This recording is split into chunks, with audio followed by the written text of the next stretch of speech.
네, 시장에 숨어있는 유망 종목을 알려드리는 종목공감 인심 좋은 종목 코너입니다. 오늘 이 시간 IBK투자증권 반푸지점의 김희석 지점장과 역시 함께합니다. 안녕하세요. 안녕하세요. 네, 이 시간은 항상 코스닥 그리고 코스피 시장 내 유망 종목을 한 종목씩 선정해서 네네. 알아보는데 오늘은 어떤 컨셉으로 종목을 가져오셨어요? 저희 최근에는 이제 실적이 어느 정도 좀 반영이 돼 있고 그렇지만 이제 추가적으로 반영될 수 있는 그런 종목을 했는데 오늘은 좀 바닥권에 있는 종목군을 가져왔습니다. 일단 그럴 수밖에 없는 게 최근에 시장이 조금 전에 이제 아코노에서도 말씀하셨지만 일단 박스권에 좀 갇혀져 있기 때문에 주가를 조금 저평가되어 있는 종목을 좀 찾는 거, 바닥에 있는 그런 거 찾는 게 더 좋을 것 같아서 거래소 시장에서는 대우조선해양입니다. 일단 바닥권에서 어제 오늘 일단 한 3일 전부터 이제 서서히 반등이 나오고 있습니다. 이제 그 종목 턴어라운드 종목에서 좀 가져왔고요. 코스닥 시장에서는 디스플레이 장비 쪽입니다. 근데 중국 관련 모멘텀이 가장 뚜렷하고 턴어라운드가 기대가 되는 종목입니다. 그래서 두 종목 가져왔습니다. 네, 그렇군요. 두 종목 지금 차트를 잠깐씩 보니까 정말 바닥권을 좀 잡고 있는 양상인데 네네. 먼저 거래소에 있는 제휴조선해양부터 살펴보겠습니다. 네네. 일단 주가가 그동안 너무 많이 내렸기 때문에 밸류에이션 매력은 있지 않을까 싶은데 향후에 맞습니다. 추가 상승을 할 수 있는 또 동력이 될 만한 사항들은 어떤 것들이 네네. 있는지 궁금한데요. 전반적으로 설명해 주시죠. 네. 가장 큰 부분은 주가 부분이 최근에 하락을 했던 원인들 이걸 좀 찾아볼 필요가 있겠죠. 이제 가장 큰 부분들은 일종 선박 수주 부분입니다. 일단 선박 수주는 올해 수주를 받아서 올해 바로 하는 게 아니라 그 전에 수주를 받은 거를 일단 매출 인식을 그 다음에 인식을 하기 때문에 저가 수주나 이런 부분들이 주가 부분에 지금 반영이 되고 있습니다. 그래서 외형보다는 일단 영업이익의 질 이런 부분들 때문에 최근에 주가 부분이 상당히 좀 조정폭이 깊었고요. 이런 부분들은 어느 정도 주가에 상당 부분 반영이 됐다고 생각됩니다. 특히 올해 LNG하고 LPG 등 고가의 상선 수주 증가 부분이 특히 기대가 된다.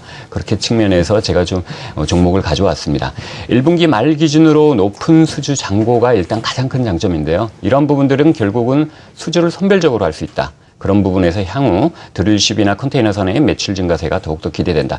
특히 1분기 영업이익이 806억으로 경쟁사 대비해가지고 상대적으로 안정적인 영업이익 흐름을 보이고 있습니다. 이런 부분들은 충분히 재평가를 받을 수 있다라고 생각을 하고요.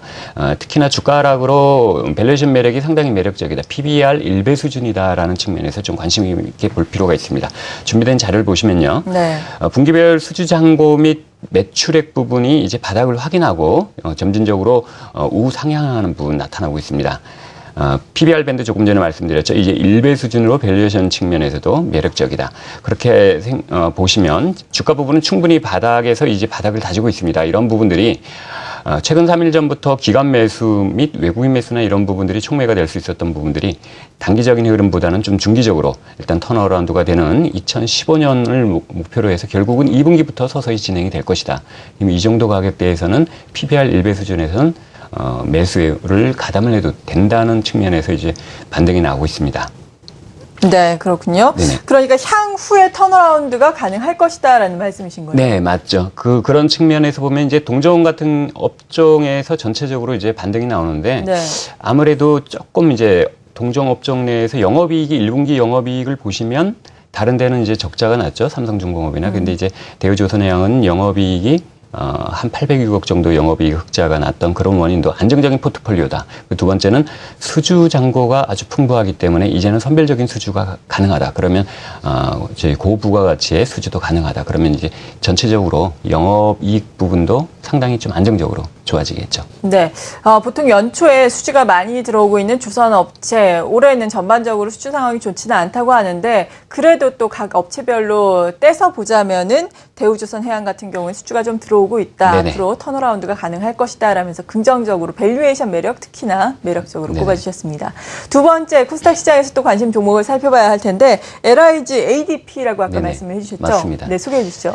자, 이제 바닥권에 또 있는 종목군을 하나를 가져왔습니다. 일단 디스플레이 장비 업체입니다. 지금 디스플레이 장비 및 반도체 공정 장비 업체입니다. 뭐 얘기를 좀 들어보시니까 종목에 대해서 알고 계신 분들도 있고 시청자분들 모르시는 분들도 있기 때문에 간략하게 말씀드리면요.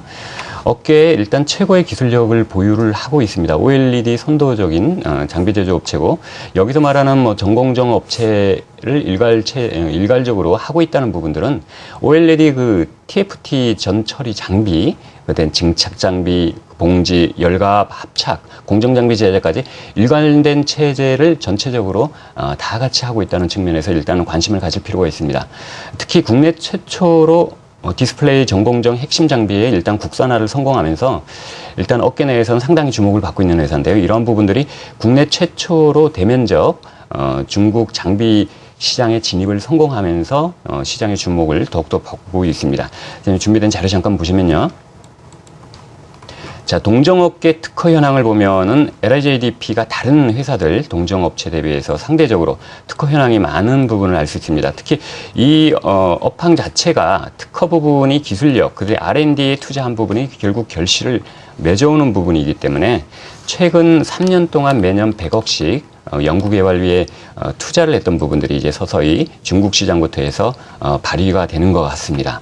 국내외 수주 부분인데요. 특히 이 부분이 좀 이제 주목을 해야 될 부분들이 2011년, 12년에 일단은 장비 쪽 수주가 굉장히 정체돼 있었죠. 업종 내에서. 근데 2013년도 작년에 일단 놀라운 턴어라운드가 됐습니다. 특히 해외 수주 부분에서 시장 점유율도 그렇고 국내 수주도 상당히 견조했던 부분인데 이러한 부분들이 특히 올해 2014년도부터는 해외 수주의 시장 점유율이 90%까지 증가하면서 2014년도, 15년도, 16년도 꾸준하게 증가를 할 것 같습니다. 이제 국내외 고객사 부분을 좀 살펴보면요. 이제 LIJDP 같은 경우는 모회사 계열사죠. LG 디스플레이의 지분 참여 전략적 고객사 부분이 있는 거고, 이제 문제의 핵심은 이제 가장 큰 부분은 중국 시장입니다. 네. 국내 최초의 이제 중국 시장 진입을 성공하면서 전공정을 핵심 장비에 일단은 1위 업체로서 특히 BOE사를 비롯해서 대표적인 중국의 업체들의 매출 구조를 가지고 있습니다. 자, 이제 여기서 잠깐 보시면 2014년도에 중국 패널의 수요 공급 부분을 좀 보실 필요가 있는데요. 패널 수요 부분에서 수요보다 공급이 상대적으로 많이 적습니다. 중국 시장에 일단은 공급 부족이 가속화되고 있습니다. 이런 부분들이 2014년도부터 16년까지 진행이 됩니다. 전 세계 디스플레이 설비 투자 부분은 지금 현재 중국 시장이 가장 크게 증가를 할 것 같습니다. 중국 시장이 한 57조 원 정도 일단 투자를 하면서 거기에 따라 가지고 국내 기업들, 거기 장비 업체들의 수혜가 예상이 됩니다. 그런 측면에서 보면 LIJDP의 중국 관련 수혜 정도가 2014년도부터 16년도까지 꾸준하게 증가가 될 것 같습니다. 그리고 이러한 부분들이 매출 및 영업이익 성장을 일단 가져올 것 같은데요. 장비의 일단 다각화 부분이 2014년도에 이제 나왔죠. 그 선행장비의 지속적인 개발. 근데 이제 15년도에 상품이 다변화되고 이제 고부가가치 상품까지 나가는 이런 구조가 될 것 같습니다. 이제 중국의 패널 시장이 조금 전에 이제 공급 부족 말씀드렸지만 이제 이런 부분들이 결국은 중국 시장의 어떤 성장이 결국 국내 시장에서 일단 한계점에 이른 어떤 그런 부분들이 거기서 업체들이 이제 기술력이 있고 납품 실적이 있는 기업들이 이제 같이 성장을 한다. 이런 측면에서 매출 및 영업이익의 꾸준한 성장이 예상됩니다. 특히나 회사 같은 경우 이제 LIJDP 같은 경우는 이제 M&A 쪽이죠. 중국 첨단 부품 소재 산업의 M&A 부분을 꾸준하게 지속적으로 하고 있기 때문에 이러한 부분들이 신성장 동력에도 이제 영향을 미칠 것 같습니다. 자, 그리고 매출 및 주가 부분을 잠깐 좀 살펴보겠습니다. 네. 이제 2010년도 같은 경우, 그때 이제 중국 시장보다는 특히 국내 시장 같은 경우, 이제 업황이나 이런 부분들이 좋아서 이제 9,600원까지 갔었는데, 지금은 요번에 오르는 부분들은 이제 국내 시장 같은 경우도 있지만 특히나 중국 시장 모멘텀이 더 클 것 같습니다. 중국 시장의 어떤 가능성, 이런 부분들을 보면 2010년도에 보였던 어떤 매출이나 이런 부분보다 훨씬 더 증가를 하면서 영업이익과 매출의 꾸준한 증가가 예상됩니다. 일봉을 가져왔는데요. 지금 현재 거의 바닥권에서 바닥을 다지면서 서서히 반등이 나오고 있습니다. 이제 가장 중요한 부분들은 또 하나가 이제 LIJDP 같은 경우는 IR이나 이런 네. 쪽에 적극적인 활동이 없어가지고 시장에서 일단 모르는데 다음 주 한 29일 정도로 예상되어 있는 것 같습니다. 이제 적극적인 주주 정책, 그게 이제 결국 IR이죠. NDR이고 결국은 시장 소통을 적극적으로 나서면서 이러한 부분들이 시장에 좀 부각이 될 것 같습니다. 네, 그렇군요. 그런데 사실 지금 중국발 모멘텀을 기대를 하면서 주가의 오름세를 기대를 한다라고 네네. 말씀해 주셨는데 이 중국과의 이 공급 계약을 맺었다라는 소식이 지난달 네, 초에도 맞습니다. 전해졌었잖아요. 네. 하지만 그때 시장 반응이 거의 없었어요. 그렇죠. 그러면서 주가는 여전히 뭐 박스권 저점에서 기록하고 그렇습니다. 있는데 그러한 이유도 시장과의 소통이 좀 부재했기 때문인가요? 그렇죠. 아니면 시장 상황 때문인가요? 가장 큰 게 이제 시장과 소통이죠. 예. 결국은 장비업체에서 300억대 매출이 상당히 이제 큰 부분인데 그렇죠, 예. 결국은 그런 것 같습니다. 현재 시가총액이 한 1,000억 되는 회사가 이제 300억 매출은 굉장히 크고 주가 부분 반영이